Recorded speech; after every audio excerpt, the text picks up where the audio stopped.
So we'll begin. This is how to specify embedded anchoring systems in concrete superstructures. And as Jeff mentioned, I'm Jason Stahl from Adjustco, and we have our gentleman from TriStar who can maybe say a few words at the end here. So let's get started. All right. So this is this program is, or the seminar has been approved by AIA and offers one HSW credit. All right, so we have 6 course objectives today. We're going to give an overview of job site safety with particular attention on the impact falls and respirable crystalline silica have on the health, safety, and welfare of construction workers, as well as the general public. We will review the prevailing methodologies available for anchoring into a concrete superstructure with an emphasis on potential failure points and their impact on the health, safety, and welfare of construction workers. We will explore the use of embedded anchoring systems with an emphasis on both their environmental and construction site safety benefits. We will examine and discuss appropriate applications for embedded anchoring systems. And finally, we will review projects that have successfully utilized embedded anchoring systems. And just a little bit about me, I was an electrician for about 15 years in New York City. So I'm very familiar with having to drill holes in concrete for anchor points and also fall protection and safety on site.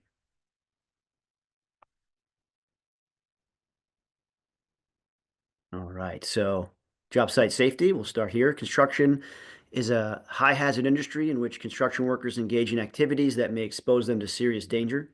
So our first section is going to be an overview of job site safety. In addition to the presence of unguarded machinery, the possibility of being struck by debris and the risk of electrocution. And I used to have to deal with this all the time. Construction workers run the risk of falling. As you see there, you've got someone hanging off the building. Actually, I saw somebody recently walking across a scaffold about 7 stories up as they were setting up the scaffold with no connection points.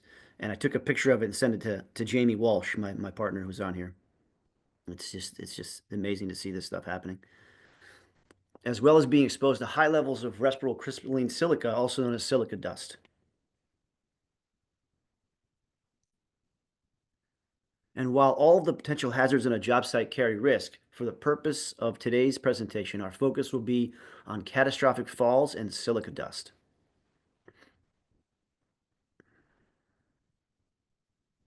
Falls are the leading cause of death in construction.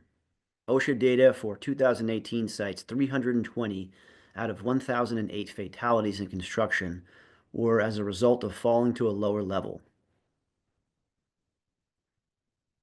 You can see here in this chart, the number of fatal falls actually increased in 2019. Should be going the other way, right? And even when falls were not fatal, when they were combined with job site slips and trips, they accounted for 32% of non-fatal job site injuries, which resulted in a median of 28 days of lost work. Obviously, falls can have an immediate result, death or injury. But the effects of respirable crystalline silica or silica dust can take years to manifest. However, before we talk about the effects of silica dust, we need to know more about it. Crystalline silica is a common mineral found in the Earth's crust.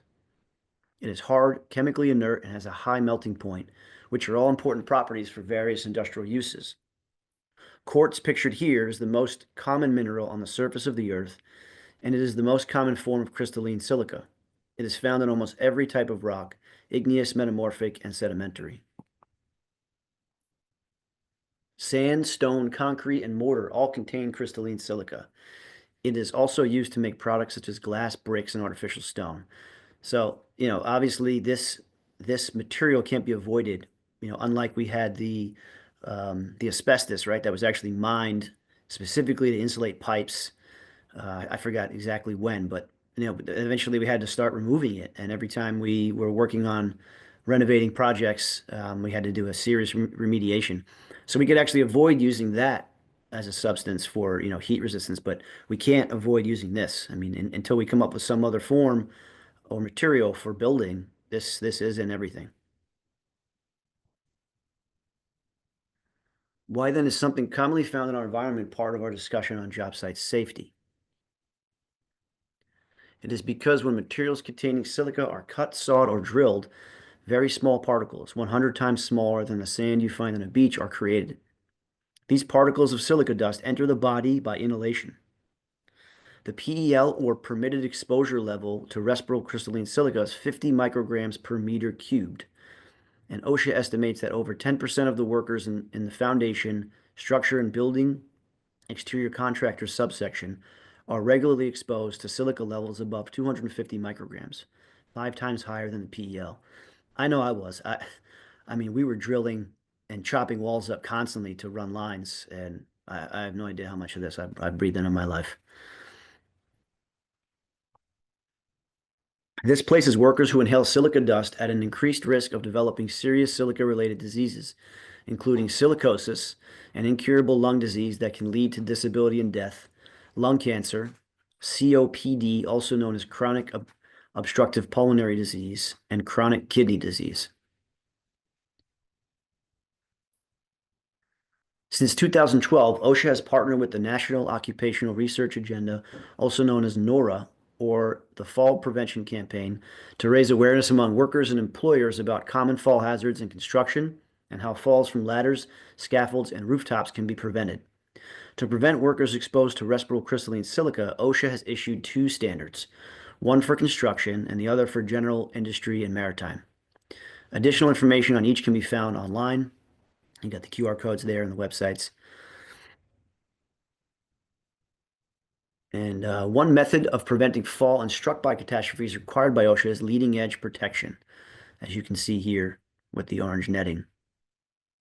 And each jurisdiction kind of has their own method of putting up fall protection or leading edge protection. And its primary function is obviously job site safety. In this instance, code compliant leading edge protection would help prevent these individuals as well as debris from falling off the side of the building. I actually took that picture. I think that was in 2019, and at Central Park there in the background. And the 2 workers were drilling in the columns to insert the wedge anchors and then eventually the cables in the orange netting. And they are tied off right now.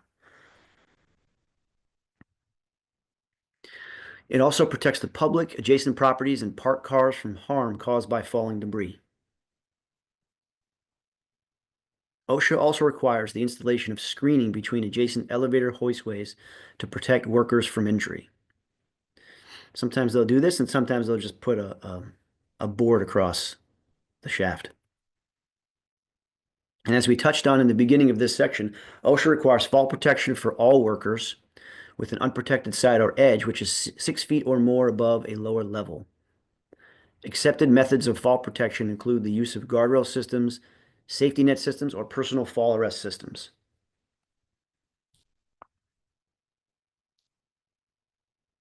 Finally, the code-compliant use of leading-edge protection, elevator shaft safety netting, and fall protection all work in conjunction with each other to reduce insurance claims on a project. As a matter of fact, I'm pretty sure that the insurance companies won't even insure for any silica-related diseases because they know that you can't really prevent it unless you're having proper remediation. So if there's a lawsuit, the GC or the owner is going to have to cover it. In our next section, we're going to review the prevailing methods for anchoring into a concrete superstructure to provide code-compliant job site safety. There are several reasons why anchoring into a concrete superstructure are necessary. During all phases of construction, it is required by code to install leading-edge protection, elevator shaft safety netting, and fall protection.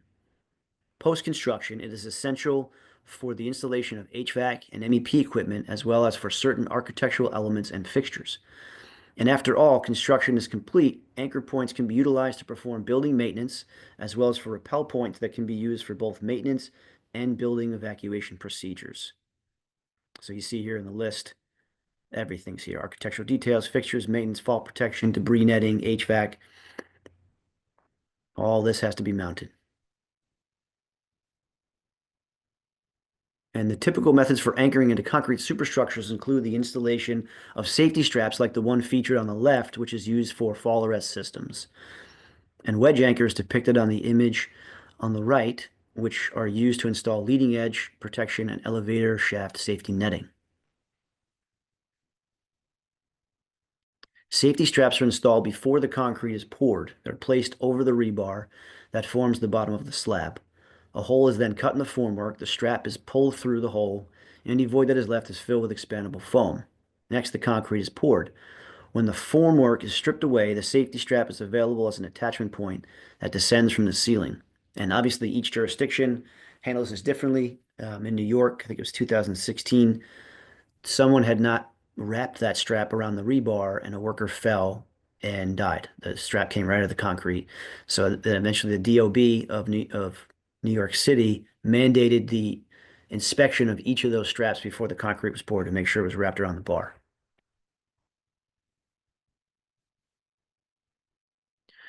Unfortunately, this method for installing safety straps promotes a dangerous condition. The constant motion of the strap generates friction, and that friction causes fraying, which can lead to the failure of the device that a construction worker's safety, possibly their life, depends on.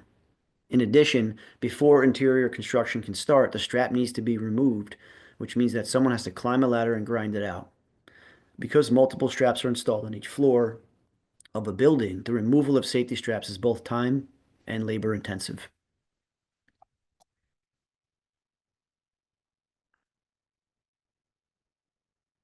Now we will move on to the prevailing method for installing leading edge protection and elevator shaft netting, which are wedge anchors, also known as torque controlled expansion or TCE anchors and eye bolts.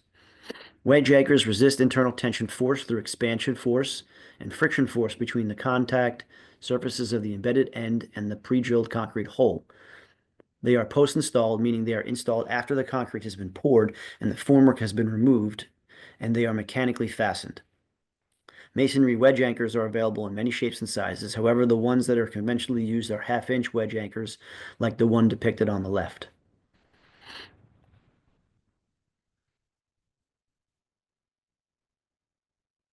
Once the locations for wedge anchors have been determined, the holes need to be drilled. As you can see in this picture, another picture I took, actually on that same job site, this will often require multiple attempts if the first few result in boring into reinforcing steel, which results in numerous abandoned drill holes. However, once a usable penetration is achieved, and as outlined in the previous slide, it needs to be irrigated with water and cleared with compressed air before the wedge anchor can be installed. The eye bolts attached, and then leading edge protection, vertical netting, or elevator shaft netting erected. But there are two problems with this methodology. The first is the fact that the drilled holes are almost never properly irrigated and cleared. The second is the presence of multiple abandoned drill holes, in this case 10 of them.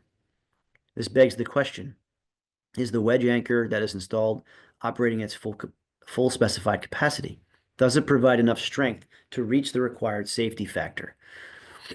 We call this Swiss cheese on the job site. It happens a lot. In the ceiling, too. A study sponsored by Bechtel and conducted by the Department of Civil Engineering at the University of Tennessee, Knoxville, entitled The Effect of Abandoned Holes in the Capacity of Wedge Bolts, concluded that empty holes as close as 1.5 bolt diameter from a wedge anchor cause a significant reduction, anywhere from 20% to 45% in strength. And that makes sense, right? Because there's just a tiny little gap there between the hole they're actually using and the hole to the left or the right.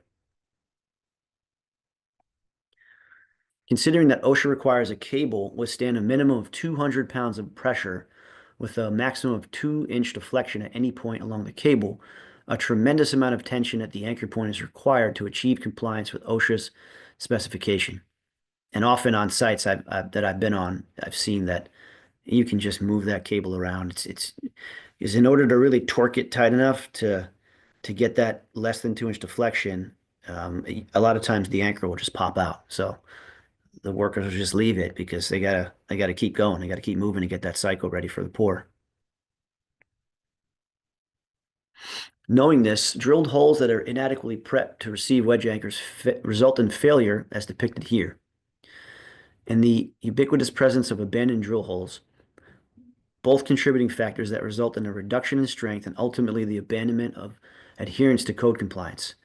Would you rely on perimeter protection systems installed with masonry wedge anchors?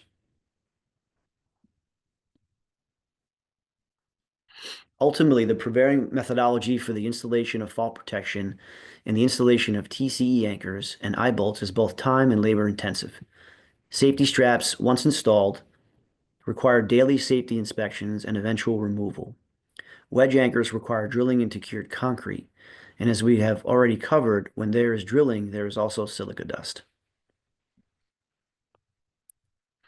So the challenge is to specify an anchoring system that is code compliant and provides the necessary protection from falls, but does not create harmful silica dust. And here I've got a video from OSHA. And Jeff, you can just let me know when I play this that you can hear it. Okay. Absolutely. The Occupational Safety and Health That's Administration good. requires employers to limit workers' exposure to respirable crystalline silica on the job. This is one of a series of videos showing dust control methods that OSHA specifies for many common construction tasks in Table 1 of the Respirable Crystalline Silica Standard for construction. When used properly, these methods are effective in limiting workers' exposure to respirable crystalline silica dust. This video describes how to fully and properly use a commercially available shroud or cowling and a dust collection system to control dust.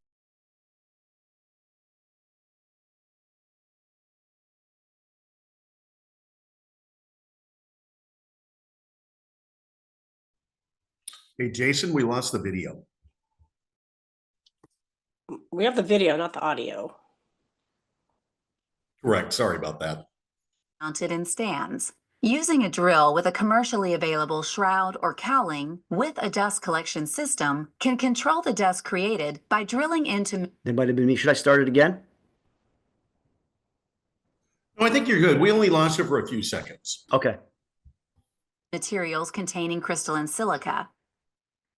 Commercially produced shrouds and cowlings with dust collection systems are readily available for use with handheld and stand-mounted drills. To comply with Table 1, the dust collector must provide the airflow recommended by the tool manufacturer and have a filter with 99% or greater efficiency, along with a filter cleaning mechanism. Shrouds or cowlings surround the drill bit and attach to the vacuum dust collection system with a hose. It's important to correctly operate and maintain the dust collection system. When the dust collection system is not working properly, dust is not effectively controlled. With regular use, the shroud or cowling can become excessively worn. Vacuum hoses can become clogged, filters can become overloaded, and dust collection bags will fill up. To help ensure the system is working correctly, the shroud or cowling must be intact and installed according to the manufacturer's instructions.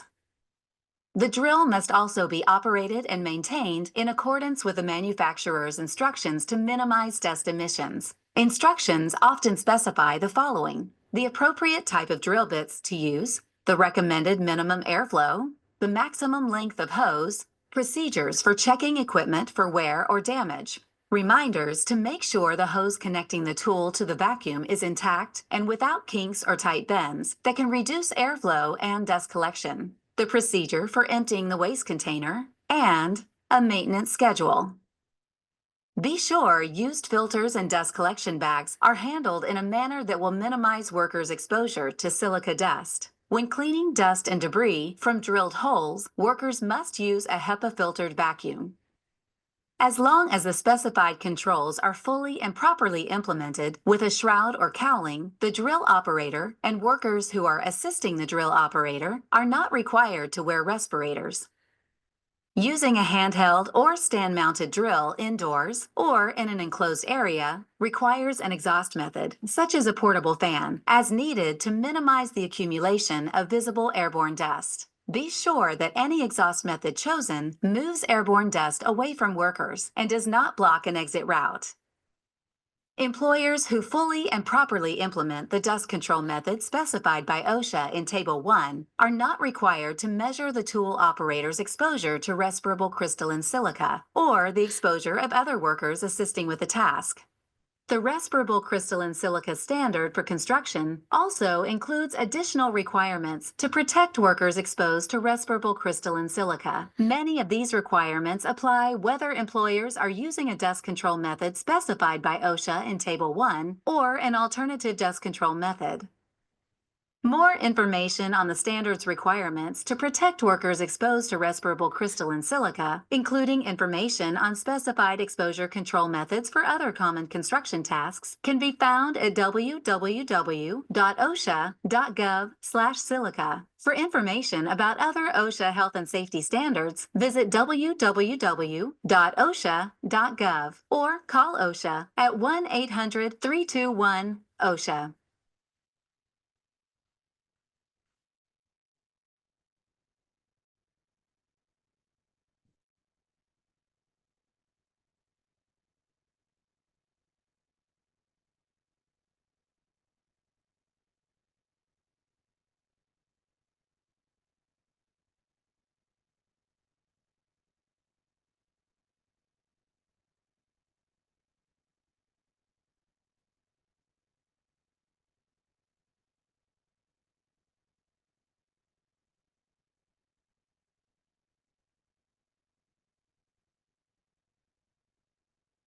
All right. So, what's interesting about that is that's great, right? We need to remediate the dust, but the equipment's expensive, it's labor intensive, and a lot of times when I've been on sites, just visiting, I don't see a lot of companies doing that. I mean, maybe some of the larger companies, but a lot of the smaller, medium-sized companies, they just breeze right through because the the supers are just pushing them like, guys, we got to get this job done, let's go. So yeah, it's still an issue. All right, so and yeah, it adds significant labor time too. All that remediation. So challenge, what to specify? So the most commonly used methods for anchoring into a concrete superstructure include the installation of safety straps like the one featured on the left, which is used for fall arrest systems, and wedge anchors depicted in the image on the right, which are used to install leading edge protection and elevator shaft safety netting. So it's like, it's just drilling, right, creating the dust. So now we'll jump into embedded anchoring systems. This challenge is easily met by specifying an embedded anchoring system. And we got column application and bottom of slab application. So embedded anchoring systems utilizing threaded anchor bolts are installed pre-pour, unlike the drilled-in anchors. They provide a permanent attachment point that can accommodate 5,000 pounds per anchor point. And because they are a permanent part of the structure, embedded anchoring systems provide benefits that extend from the construction phase through the life cycle of the structure, unlike the drilled-in points. Embedded anchoring systems provide an added environmental benefit by minimizing drilling, which in addition to reducing silica dust, results in reduced energy consumption and increased noise mitigation. We get that a lot. I'm sure you get it out there too in the city. Neighbors complaining about the sound, and job sites can last years.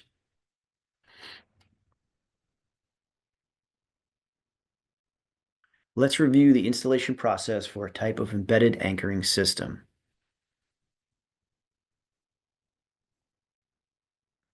So the sample embedded anchoring system shown in this image consists of 4 pieces. You've got the lock plate, which is secured by nails. That's on the bottom there. The lock nut attached to the bolt. The escutcheon, a bell-looking part. And most obvious, the anchor bolt itself. Embedded anchoring systems have 2 applications, columns and bottom and top of slab. As you can see there in the image. Let's review column application installation first. The first step is establishing the embedded anchoring system's placement locations. Once this has been determined, the center point of each lock plate needs to be marked. Next, the height of each embedment should be marked. When everything has been measured and marked, the lock plate is nailed to the formwork. The anchor bolt assembly, which consists of the bolt, the escutcheon, and the lock nut, can now be inserted and turned 90 degrees. The assembly should never turn past 90 degrees. The escutcheon should now be turned clockwise so that it fits tightly against the formwork. And that's what's going to prevent the concrete from getting into that cavity. The anchor bolt needs to be oriented such that the double bend is within the acceptable range as shown in this image. If it is not, the anchor bolt can be removed, flipped 180 degrees, and reinserted and then tightened. So basically, you don't have to put the lock plate like exactly where you want it to go. It's just if you're in that other orientation there between 6 and 12, you just need to flip it over. And that's so when they're pouring the concrete, it doesn't pop out. Now that all parts of the system are installed, the forms can be assembled.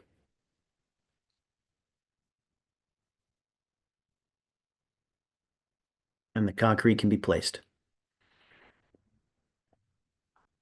And if that rebar was in the way, they would just knock it out of the way, just move it a little bit, shift it with a hammer.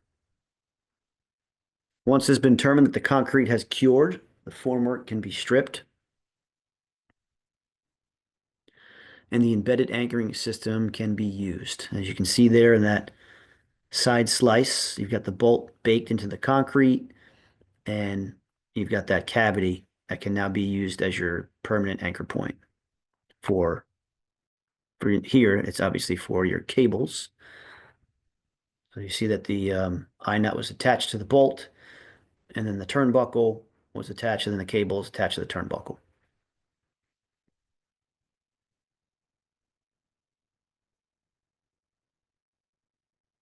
All right, next we'll move on to the bottom of slab application. So similar to the column, you're nailing the plate, the lock plate onto the formwork where specified. Reinforcing steel is installed. The anchor bolt assembly, the bolt, the escutcheon, and lock nut can now be inserted and turned 90 degrees. Again, being careful to never turn past the 90 degrees. If you do, you're going to prematurely crack the nut, which needs to be able to break when the forms are being stripped off. The escutcheon is turned clockwise so that it fits tightly against the formwork. And once all the anchor point assemblies are in place, the concrete can be poured. And once it is determined that the concrete has been cured, the former can be stripped, just like on the columns. The escutcheon is removed with a removal tool. And now in your deck, you've got your same anchor point, just like in the column. That can also be wet cast on the top of the slab too.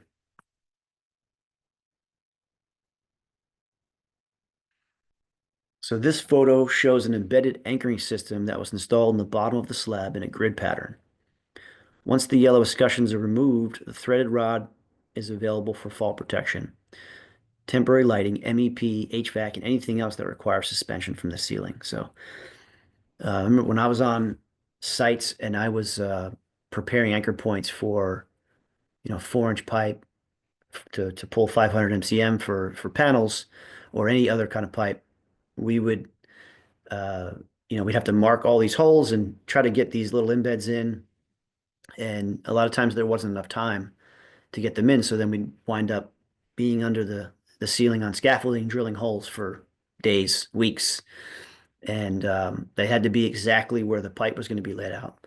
Whereas with this, you see it's in that grid pattern. And because each of these points hold so much weight, you could actually drop threaded rod off it with strut and mount your pipe on that strut, and the pipe can be anywhere in that system.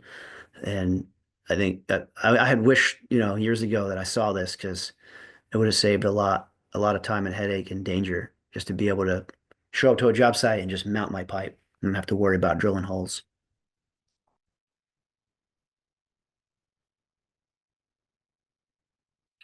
Once installed, embedded anchoring systems can be used for a wide array of applications. So here you see vertical netting, leading edge protection, fall protection, MEPS, cable management trays, ceiling systems, lighting, architectural details, artwork, maintenance, emergency evac points, and probably I'm missing some here. I'm sure that some of you folks listening now can think of some other applications for these points.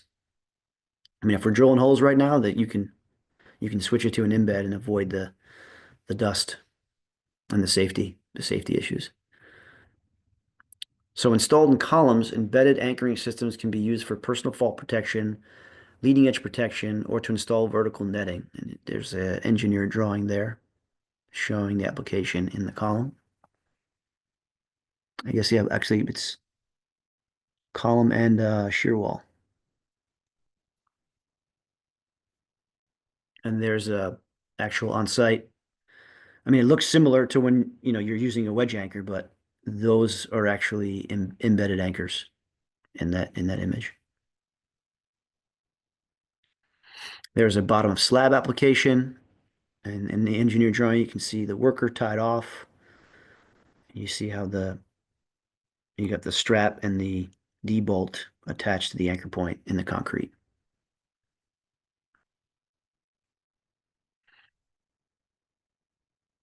So here we got bottom slab applications provide permanent attachment points for fault protection systems that do not require daily log safety inspections, like the straps. In addition, they reduce labor costs because they don't have to be ground and patched.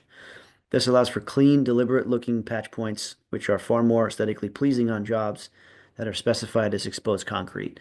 So as you know, if you've got a ceiling or a column that's going to be exposed in, say, a residence, when the laborers have to go and they'll use a grinder to grind these straps out, and they're going to damage the concrete. It's just a lot more labor to to prepare that area. Whereas you see on the left side, you just remove the plastic, the bolts recess, so you just use a 5,000-pound no shrink grout and patch that up nice and clean.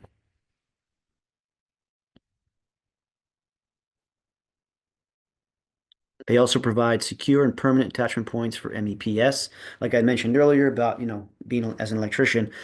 And a lot of times I'd show up onto the job and the HVAC crew would put their duct up and cover everything. And then have to run my anchor points for my pipe. And I can't even get to the ceiling anymore.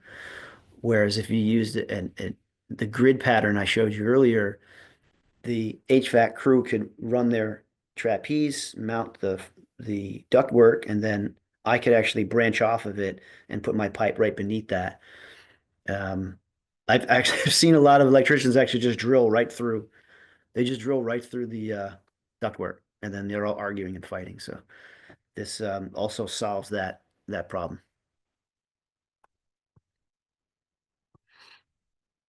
All right, so this sprinkler system installation did not employ an embedded anchoring system, so each attachment point required drilling. And I see that all the time.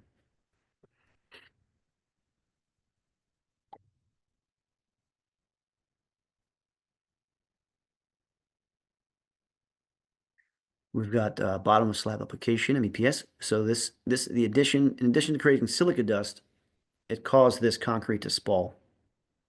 That's another problem. In the end, the trades like the MEPs, like the electricians, and they just do their thing and then they leave, and the general contractor is left with blue tape all over their job, right? Because you've got to do the walkthroughs and make sure everything is impeccable and tightened up, and you're going to have a lot of this, right? And that takes a lot of time to fix all this stuff up.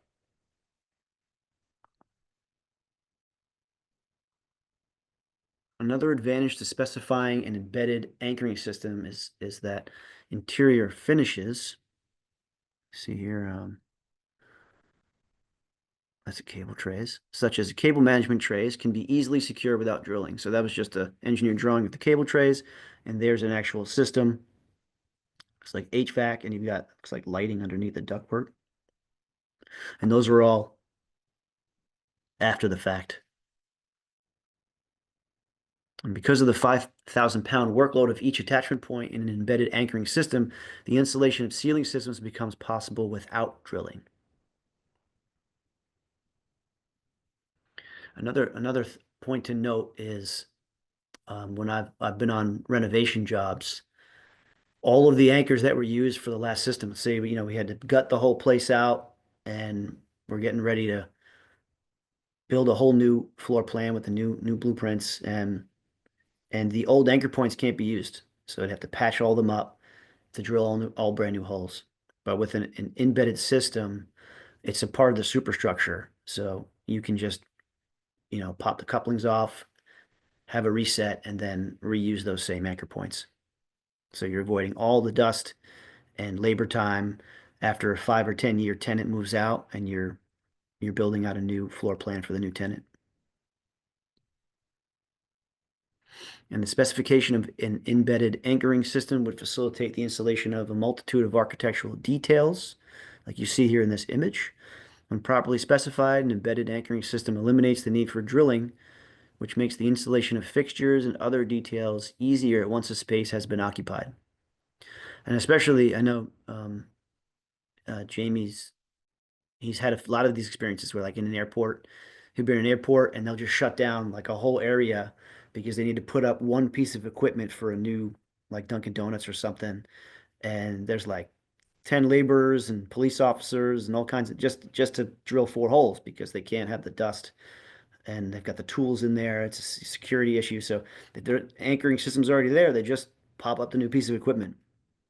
When you think about the additional, just add it, when Yeah. you think, excuse me, when you think about the additional cost to that, um, something that could have been done for literally $100 turns into a $5,000, $6,000, $7,000 exercise.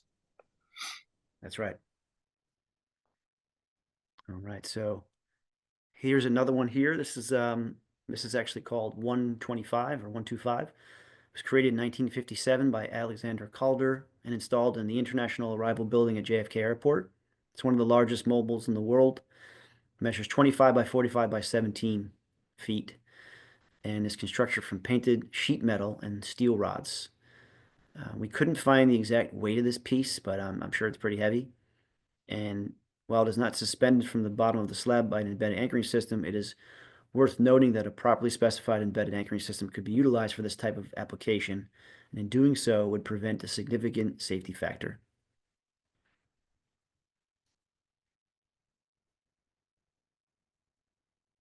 The specification of an embedded anchoring system can also aid in exterior facade maintenance by providing attachment points for maintenance rigging.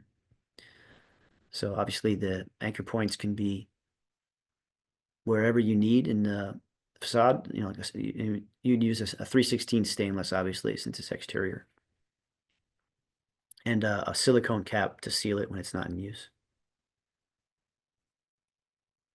as well as for elevator shaft maintenance with netting and fall protection.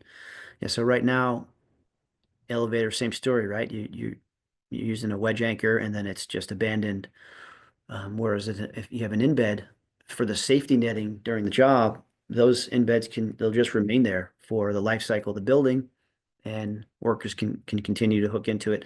And also, since it's not protruding, it's recessed. It's not going to harm anyone. And here you've got a rescue, right? And then this might have been just an exercise, but they had to. I mean, you can look how many ropes they're using. So they're drilling into the lobby, the finished lobby, and making sure they have enough connection points to hold the weight of 1 or 2 people. And that's a lot of work. So if you had the anchor points already embedded in the concrete in the shaft, you could just hook into those.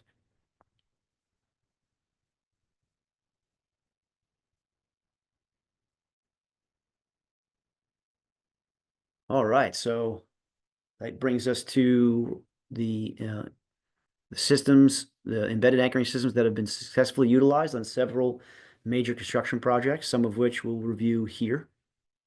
And I'll go through them. So when it's complete, 3 Hudson Yards will consist of 53 stories and 2 million square feet of real estate. This project is currently on hold. The actual tower is on hold.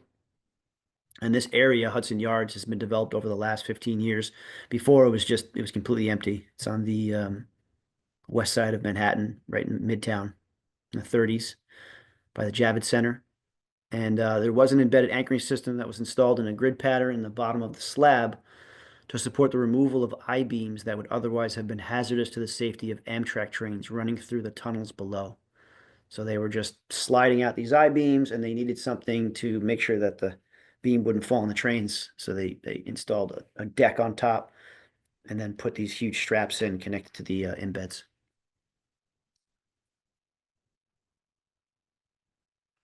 Here we have 200 East 34th Street, and an embedded anchoring system was used throughout 200 East 34th Street to install leading edge protection, so the orange netting. It's on 3rd Avenue, 34th and 3rd.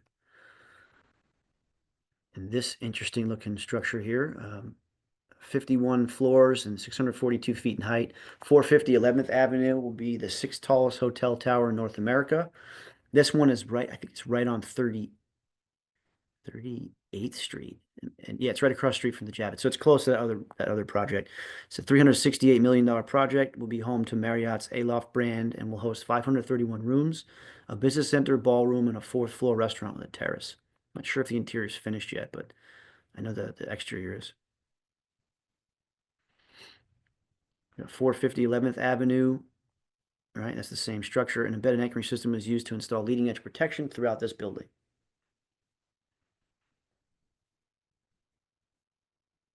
As well as for life safety attachment points. And then this was a block over, another structure, 555 West 38th Street, developed by Rock Rose and designed by Slice and Pelly Clark Pelly. 555 West 38th Street is 52 floors and over 550 feet tall. It brings 600 new residential units to the far west side of Manhattan. And embedded anchoring system was used throughout the building for leading edge protection.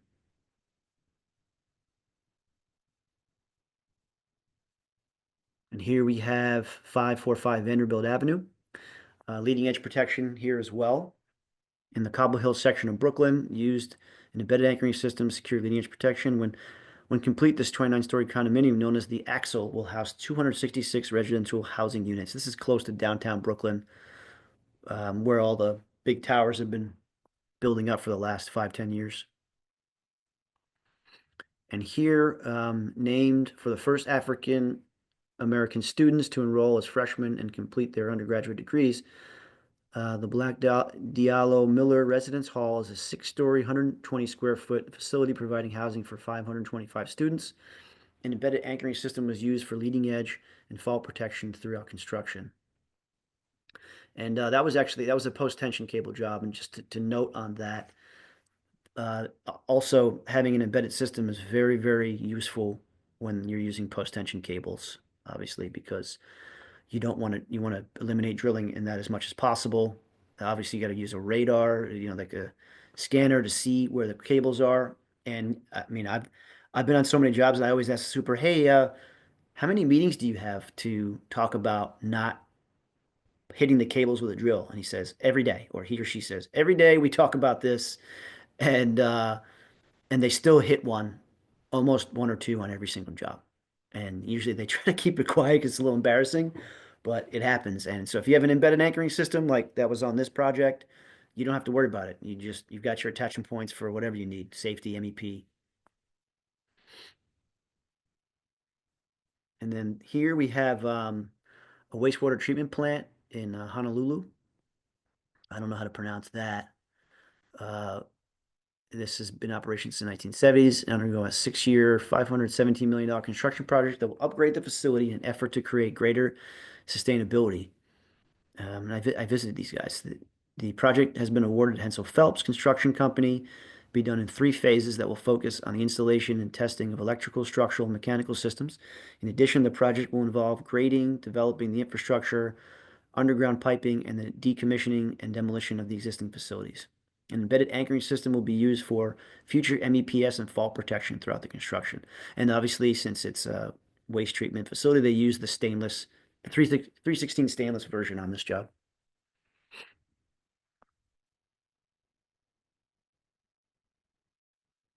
And the University of Hawaii, Freyer Hall is a 197,000 square foot dormitory consisting of 2 12-story post-tension concrete towers. There's your post-tension again, joined by a bridge at each level.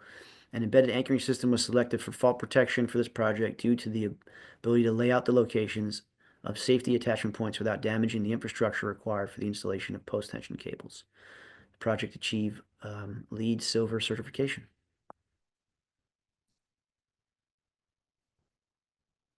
Then we have the Embassy Suites, Gulf Shores. Embassy Suites Gulf Shores is a 8-story, 257-room hospitality property overlooking the Gulf of Mexico. An embedded anchoring system is used for perimeter edge protection. Actually went there last year. I don't know if you guys have ever been there before, but I thought the sand was fake. It looked so like crystal and white, and then I found out that it was actually quartz that got washed from the rivers down into that beach. It's pretty amazing. And finally, we have an embedded anchoring system is being used for life safety attachment points in the construction of a new stadium for an American football team that competes in the National Football League as a member of the American Football Conference South Division. That's the Titan Stadium in Nashville. Stadium is slated for completion in 2027. Okay, so we're getting to the end here. Before we conclude, let's just do a review. So we went over falls are the leading cause of death in construction. Exposure to silica dust can cause serious illness leading to disability and/or death. An estimated 10% of the workers in the foundation, structure, and building exterior contractors subsection are regularly exposed to silica levels 250 micrograms over the PEL. TCE anchors are often used beyond their capacity, creating potentially life-threatening job site conditions. The capacity of each attachment point in an embedded anchoring system is 5,000 pounds. The use of embedded anchoring systems increases job site safety by providing improved fault protection and reducing respirable crystalline silica exposure. Embedded anchoring systems provide an added environmental benefit by minimizing drilling, which in addition to reducing silica dust, results in reduced energy consumption and increased noise mitigation. And embedded anchoring systems become a permanent part of a structure and can be used for various items over a building's life cycle. So that concludes the presentation. And I guess we can open it up to any questions if there are any.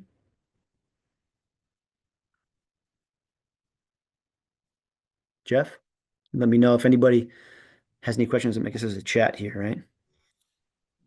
Yes. I'm not seeing anything in chat right now. Okay. Great. And I do have a video here that I can show that explains a little bit more about an embedded system. Should I play that, Jeff? Yeah, please do. Great. Let me know if you can hear it, just like the other one.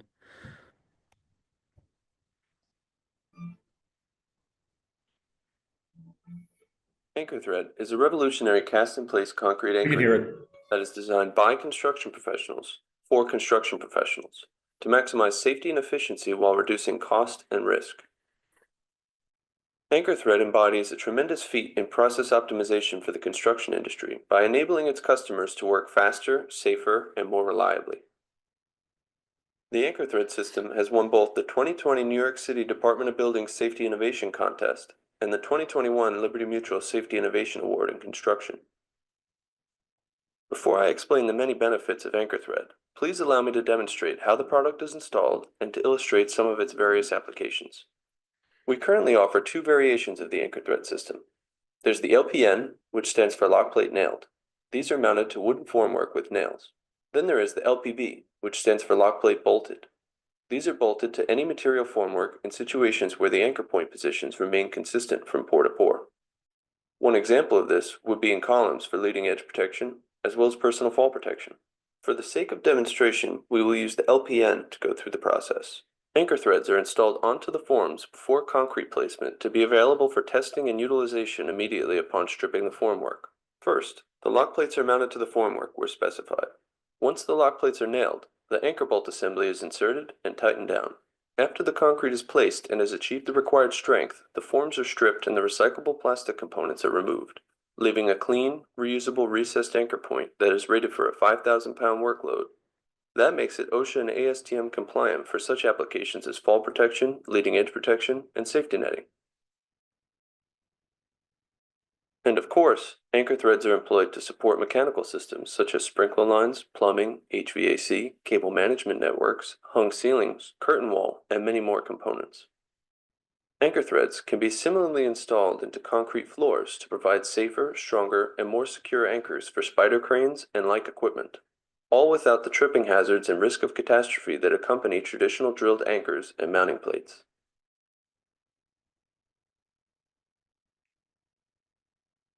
In addition to these on-site installations, we're currently developing variations of anchor thread to work as well in precast plank and wet cast applications.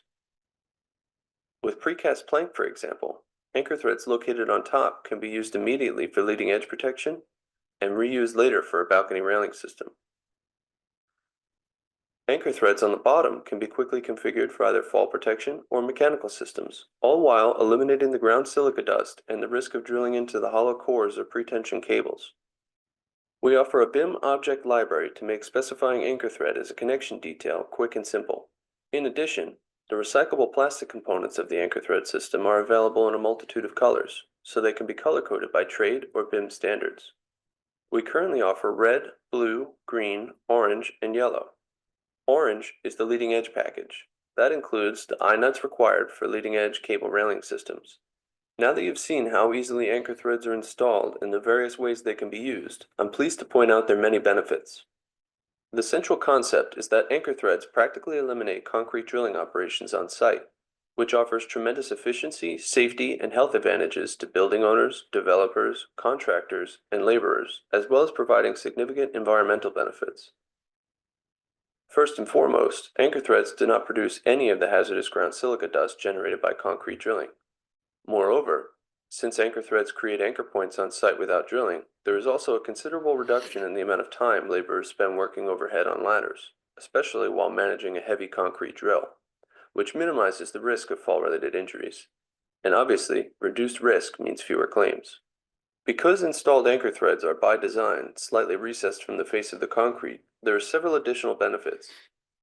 For example, anchor threads in elevator shafts can be used for safety netting during construction, and still be available later for rappel equipment in an emergency evacuation situation, all while eliminating the injury risk posed by anchoring hardware that's otherwise proud of the concrete. Also, because of that slight recess, any anchor thread cavity can be easily patched over, completely flush with the concrete surface, using 5,000-pound grout, should that ever be necessary. Where an anchor thread needs to be concealed while remaining in place for future use, we offer easily removable silicone caps that fill the anchor thread cavities when needed. Even while reducing costs and increasing safety, anchor thread also offers several environmental benefits. By eliminating drills and dust mitigation equipment for anchor points, contractors will reduce the job site's electricity consumption and hazardous waste, as local residents and businesses enjoy lower noise and dust emissions. While those benefits are only a small component of the overall cost savings produced by the anchor thread system, its adoption on a global level represents a considerable reduction in the carbon footprint of the construction industry. Additionally, since the plastic components are comprised entirely of recyclable plastic, our more environmentally conscious customers can coordinate with local plastic recycling companies to pick up these parts, bringing the total product waste to practically zero.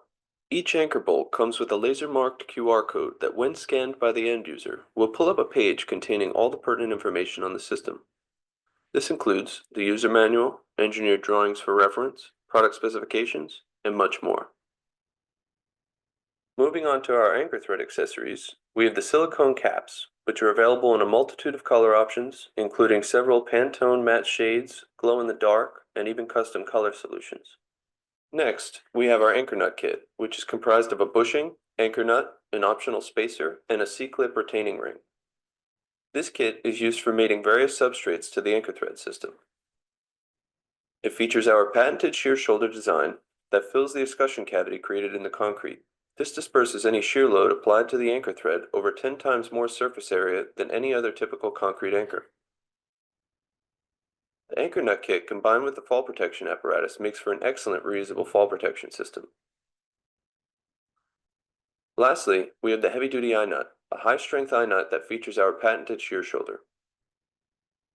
And we're not just resting on our laurels, we're continuing to develop additional components to expand the anchor thread system, including a new variation of the anchor thread that features built-in nails, allowing it to be nailed in place in a single-step process. The MPD, which stands for Metal Pan Deck, an all-in-one anchor for metal pan deck construction anchoring applications that require the anchor thread to protrude from the bottom face of the pan deck.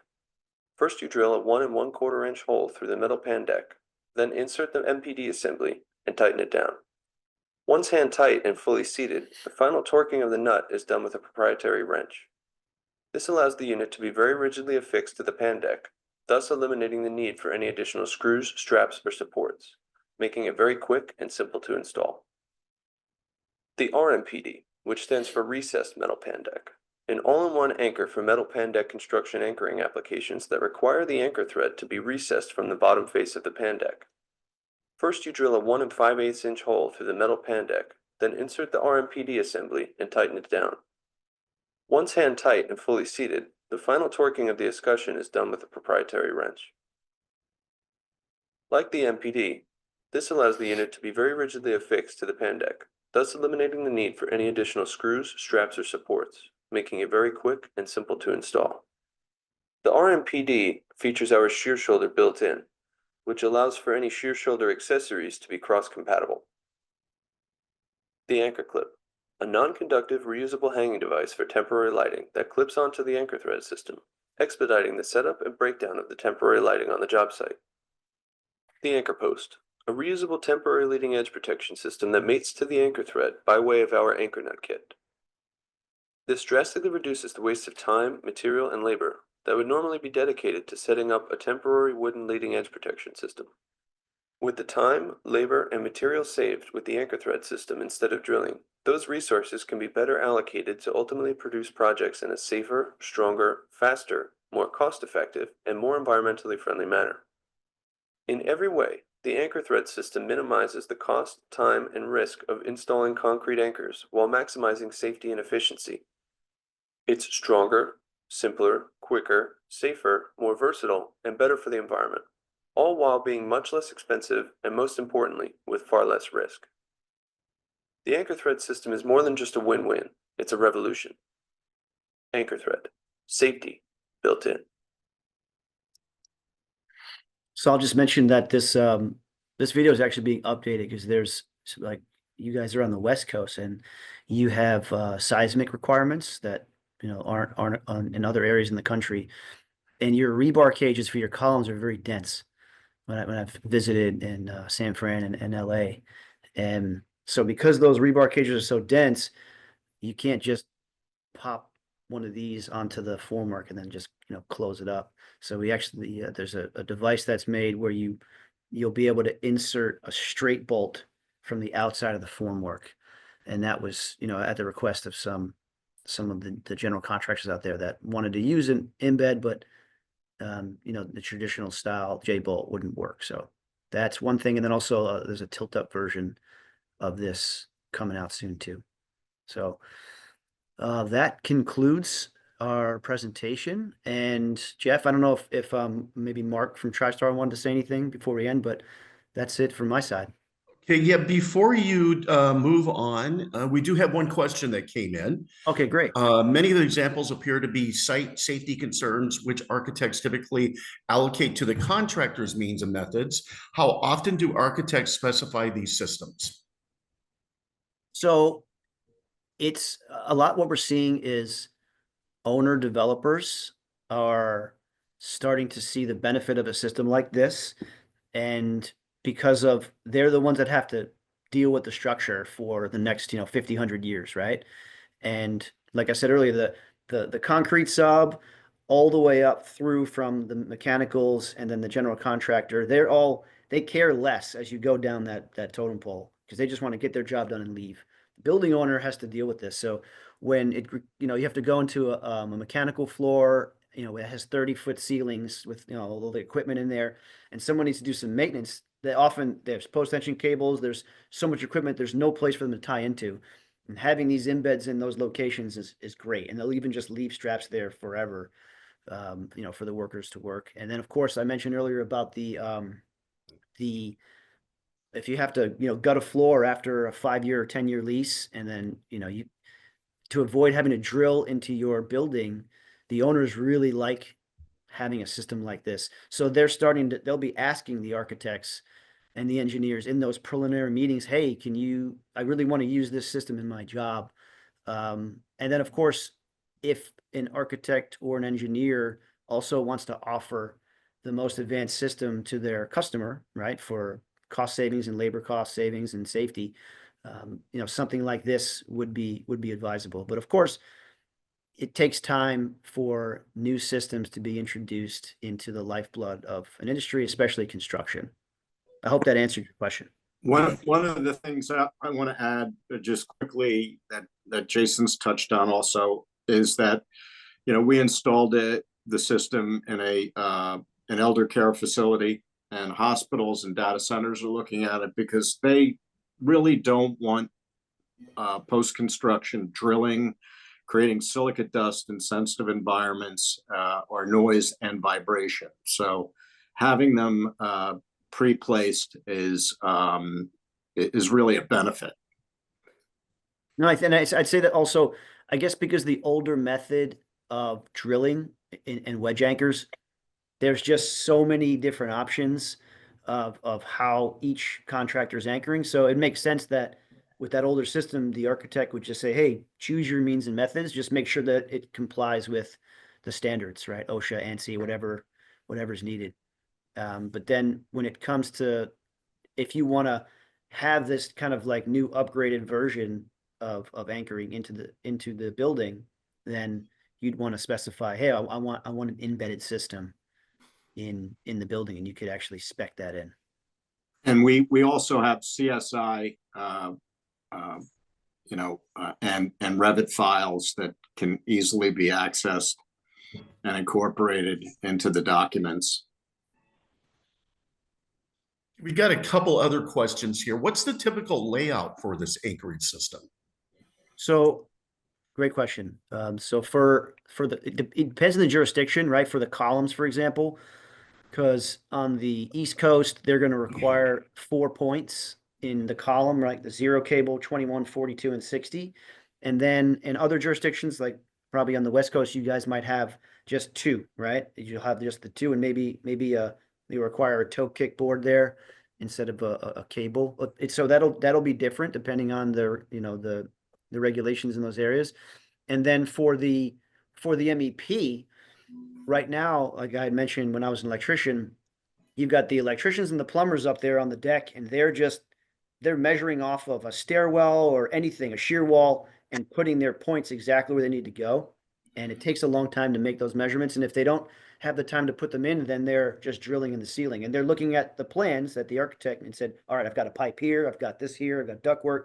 Whereas with an embedded system, you would just put it in like wherever there's going to be MEPS, because it's not going to be everywhere. If it's a residential and in the living room, and it's going to be, maybe it's just an exposed concrete ceiling, but in the hallways or in any other structure where it requires wherever there's a lot of pipe work or ductwork that is being hung, you just put this in a grid. So typically we see a 4-foot grid gets put in, but it could be a 3 or 2 depending on how much equipment's being hung there. And because of that, it's very easy for the contractor when he's up on the deck or she's up on the deck lining all this up. You just put a point, measure 4 feet, put a point, measure 4 feet, put a point. You've got your grid there. And now when you're underneath that ceiling after they're continuing to build up they can install anything they want in any configuration. And that just saves a ton of time and labor costs. So that would be, specified into the plans in that grid pattern or in the columns, depending on what the jurisdiction requires. Okay, we've got another question. Barham, speak up if I say this incorrectly. I'm sort of interpreting it. What's the minimum concrete strength required for these anchor supports? Great Sort of question. Yeah. It's sort of the same question. It's just you talked about 5,000 pound capacity. Is that a function of the concrete strength? What minimum concrete strength do you Yeah, think so in is? our engineered drawings, I believe it specifies 4,000 PSI as the minimum concrete. Right. But typically when we see any kind of larger structure, they're using 6,000 or more typically, right? 8,000, 10,000 PSI concrete.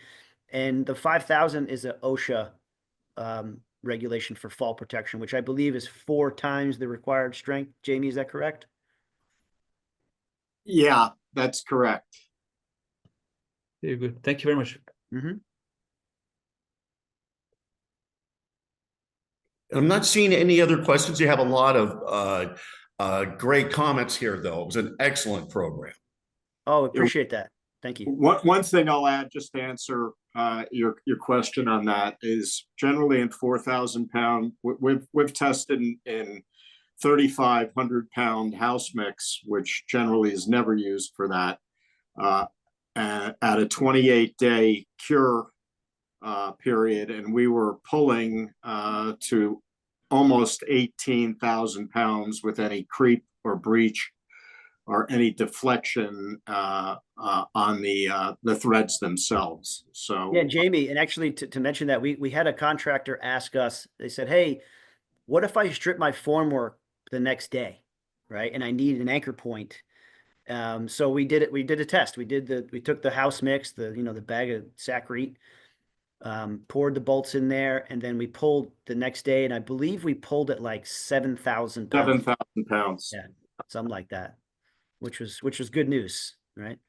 And You need a minimum of 6-inch deck. So yeah, because the bolt is going to be 5 inches, so you got to have that coverage on top.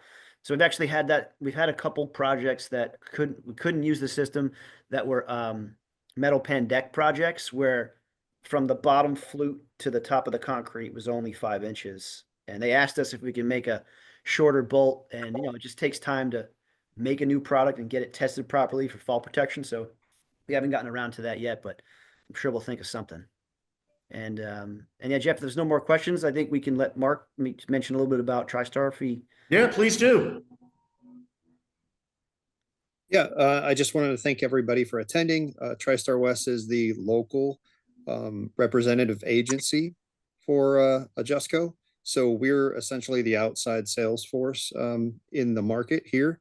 We can coordinate with contractors, distributors of the product. We can answer questions. We do on-site demos of the product to make sure, if there are any questions about installation, they get answered appropriately.